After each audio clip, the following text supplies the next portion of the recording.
Do you remember how easy it all felt at the beginning? Elementary school didn't feel like work.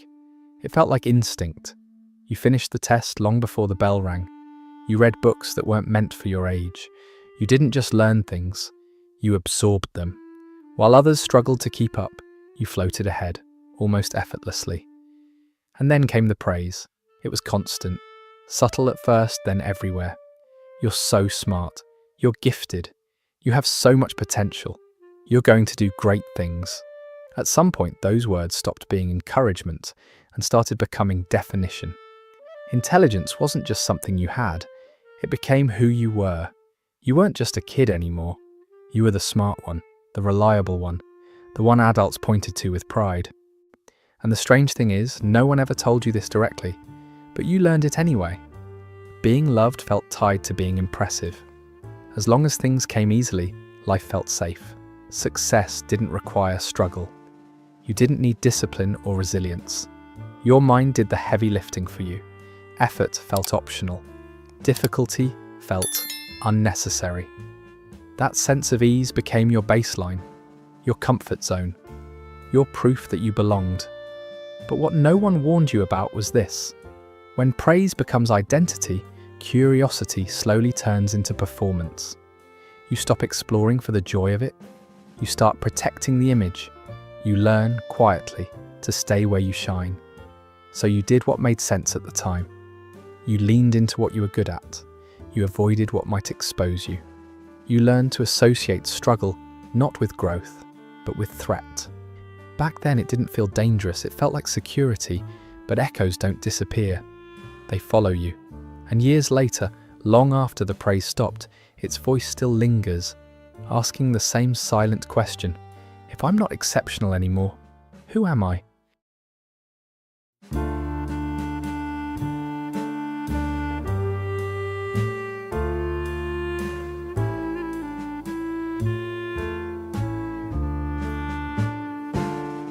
At first, the praise felt warm, safe, encouraging, but over time something subtle began to shift. No one ever sat you down and said, "You are only valuable when you succeed." They didn't have to. The pattern taught you everything. You noticed when the smiles came easier, when attention lasted longer, when adults leaned in. Only after you brought home a perfect score, a glowing report, a quiet accomplishment they could point to with pride. Approval wasn't withheld cruelly, it was simply earned. And slowly, your nervous system adapted. You learned that love arrived most reliably when you performed well. When you impressed, when you made things look easy.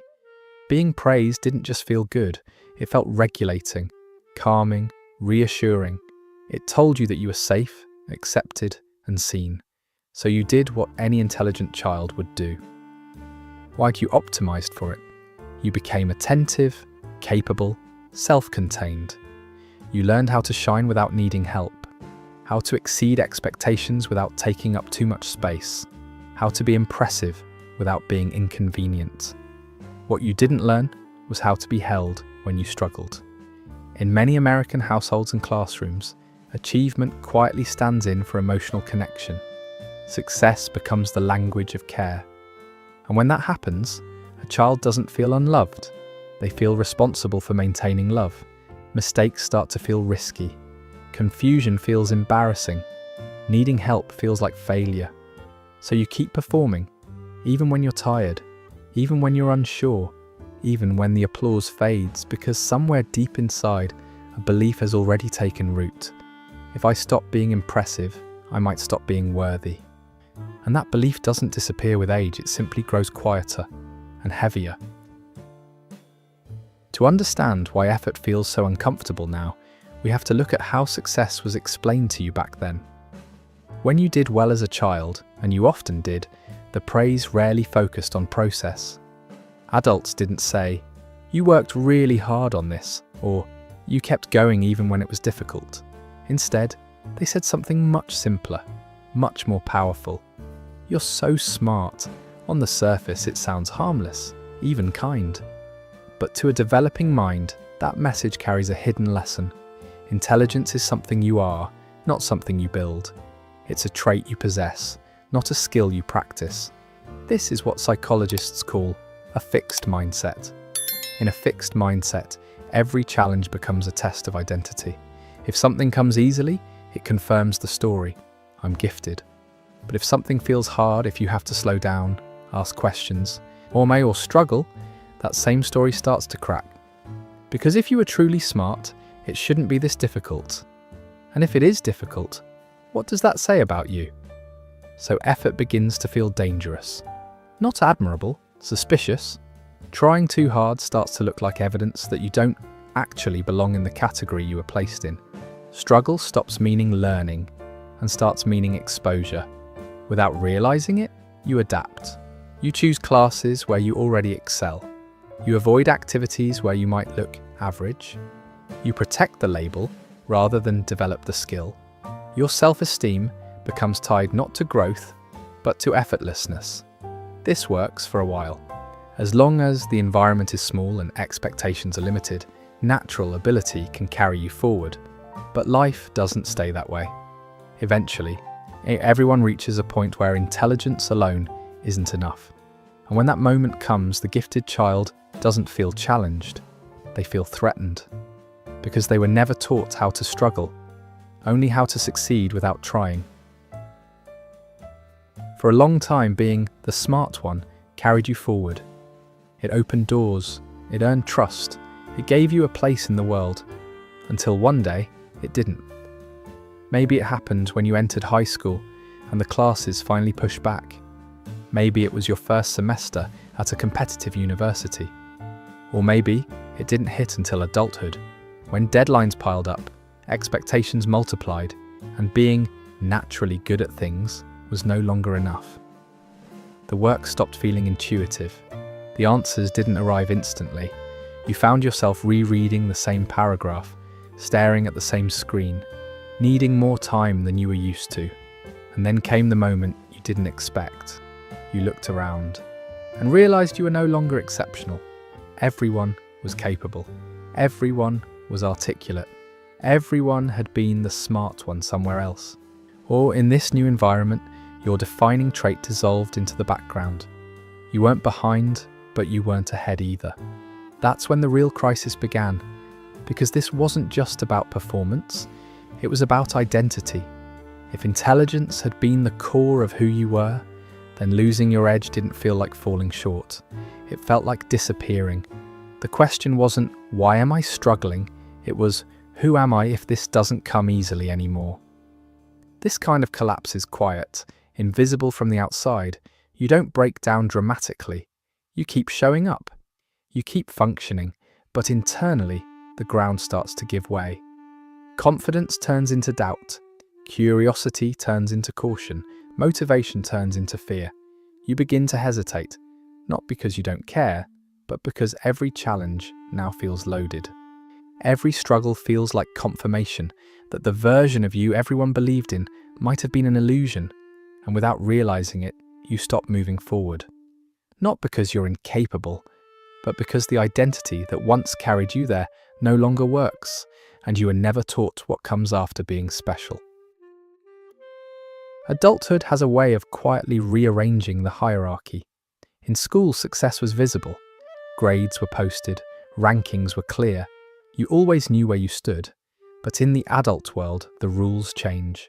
There are no honor rolls, no gold stars, just outcomes, promotions, salaries, confidence, momentum. And suddenly you're surrounded by people who don't look like they're questioning themselves at all. You watch classmates, co-workers, and peers move forward. Sometimes people who struggled early on, people you once assumed you'd outpace. They ask questions without embarrassment. They take feedback without flinching. They fail publicly, adjust, and try again. Meanwhile, you hesitate. Comparison becomes unavoidable. Not the loud, competitive kind, but the quiet, corrosive kind that happens internally. You measure your stalled progress against their steady movement, and instead of feeling inspired, you feel exposed. Shame sets in. Not the kind that comes from doing something wrong, but the kind that whispers, "You're not who you thought you were." It's especially painful because it's hard to explain. On paper, you're doing fine. You're functioning. You're capable. But inside, there's a growing sense of being left behind. In American culture, where forward motion is everything, standing still feels like failure. Hustle is admired. Confidence is rewarded. Struggle is tolerated only if it's temporary. So you keep your doubts private. You tell yourself you're just between phases. You downplay your frustration. You smile through conversations about growth and ambition. But the ocean feels vast now. And without the familiar current of being exceptional, you start to feel very small. Not because you lack ability, but because comparison has replaced curiosity, and shame has taken the place of direction. And once shame takes hold, it becomes much harder to move at all. When the present starts to feel uncomfortable, the past becomes a refuge. You find yourself replaying old moments, report cards, test scores, the way teachers used to talk about you. Not because you miss school, but because those memories still offer something the present doesn't: certainty. Back then, your potential was obvious, undeniable. It hadn't been tested yet. So when life feels stalled, you return to that version of yourself. You tell quiet stories that soothe the discomfort. I could do that if I really wanted to. I'm just not applying myself right now. I still have it. Potential becomes a kind of emotional currency. As long as it exists untouched, it protects you from having to confront the fear of falling short. It allows you to believe that the gap between who you are and who you could be is temporary, chosen even. But this attachment comes at a cost. Living in potential means postponing action. It means staying safely untested. Because the moment you try, really try, you risk discovering your limits. And limits feel like loss. So instead of moving forward, you hover. You plan without executing. You imagine without committing. You become fluent in beginnings, but hesitant with follow-through. Over time, this creates a quiet tension. You're not failing, but you're not living either. You're suspended between what was and what might be. The tragedy isn't that your past was impressive, it's that it starts to replace your future. And slowly, without noticing, you trade growth for comfort, mistaking potential for progress and memory for movement. From the outside, it can look like procrastination, a lack of discipline, a motivation problem. But for former gifted children, perfectionism is rarely about wanting things to be flawless. It's about self-protection. You carry ideas that matter to you. Projects, careers, creative paths, versions of a life you once imagined. And yet, you hesitate. You wait for the right moment. You tell yourself you need more time, more clarity, more preparation. What you're really waiting for is safety. Because starting means testing yourself in the present, not the past. It means finding out, without excuses, what your abilities actually are now. And that feels dangerous. Your mind learns a workaround. If you don't start, you can't fail. If you delay long enough, you can blame the circumstances. If you rush something at the last minute, the outcome doesn't count. I didn't really try. I didn't care that much. I could have done better. These stories soften the impact. They protect the belief that your potential is still intact. Perfectionism becomes a gatekeeper. It raises the bar so high that beginning feels impossible. Not because you can't reach it, but because missing it would confirm your deepest fear, that you're no longer exceptional. So you freeze. This paralysis isn't laziness. It's fear wearing a more respectable mask. Fear of being ordinary. Fear of being seen trying. Fear of discovering that effort doesn't lead to excellence anymore. The result is a constant state of mental exhaustion. You're not tired from working. You're tired from avoiding the work, from negotiating with yourself, from carrying expectations that never get released. And the longer this pattern continues, the harder it becomes to trust your own momentum. Because starting isn't just about action. For you, it's about identity. And when identity feels fragile, even the smallest step can feel overwhelming. From the outside, your life looks fine. You show up. You meet deadlines. You respond to messages. You handle responsibilities. If someone asked how you're doing, you'd probably say, I'm okay. And technically, that wouldn't be a lie. But inside, something feels muted. The days blur together. Achievements don't land the way they used to. Rest doesn't restore you. Joy feels distant, like something you remember, not something you access. You're not falling apart. You're just enduring. This is what high-functioning depression often looks like. There's no dramatic collapse, no obvious crisis, just a quiet, persistent fatigue that follows you through your routines. You keep going because stopping feels risky, because you've always been the capable one, the reliable one, the person who handles things, so you minimize your own emptiness. You tell yourself others have it worse. You push through, assuming this numbness is just another phase you should be able to outthink or outperform. But this kind of depression isn't about weakness or laziness. It's about emotional depletion, about years spent performing, suppressing doubt, and postponing rest. It's what happens when worth has been measured by output for too long. You're surviving, not living. And the most dangerous part is how invisible it is, both to others and to yourself. Because when you're still functioning, it's easy to believe you don't deserve to ask for more, even when you're slowly disappearing from your own life. Healing doesn't begin with motivation, it begins with grief. For many former gifted children, the hardest part isn't learning new skills or building better habits. It's letting go of an identity that once kept them safe.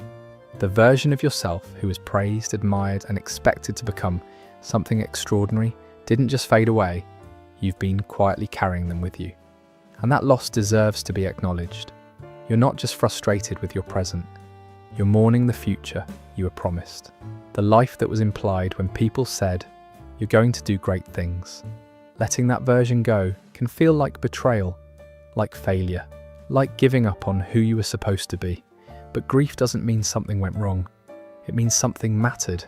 To move forward, you have to allow yourself to feel the sadness of not becoming the person everyone imagined. You have to stop trying to resurrect that child through overwork, perfectionism, or self-criticism. That identity did its job. It protected you when you were young, but it cannot carry you into adulthood. This is where reparenting begins. You learn to offer yourself what was missing: patience, permission, emotional safety. You learn to tolerate being a beginner, to sit with uncertainty without rushing to prove anything, to value effort without demanding excellence. Letting the gifted child go isn't erasing them, it's honoring them, by no longer forcing them to survive in a world they were never prepared for. And in that space of mourning, something quieter begins to emerge. Not brilliance, but wholeness.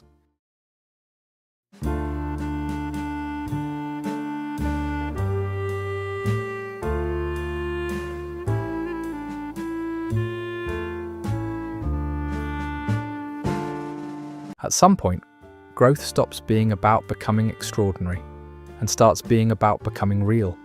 You don't need to reclaim your brilliance. You don't need to prove that you still have it. Your worth was never meant to be measured by how impressive you are or how far ahead you get.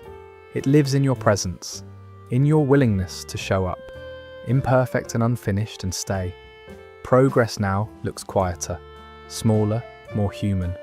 It's choosing consistency over intensity, curiosity over comparison, engagement over performance. This isn't a step down, it's a return to a life that belongs to you. If this video made you feel seen, you're not alone. There are many of us relearning how to live without needing to impress. If you want to keep exploring the quiet, complicated parts of the human mind, consider subscribing to the channel. And if any part of this resonated with you, feel free to share your experience in the comments. Sometimes naming it out loud is the first real step forward.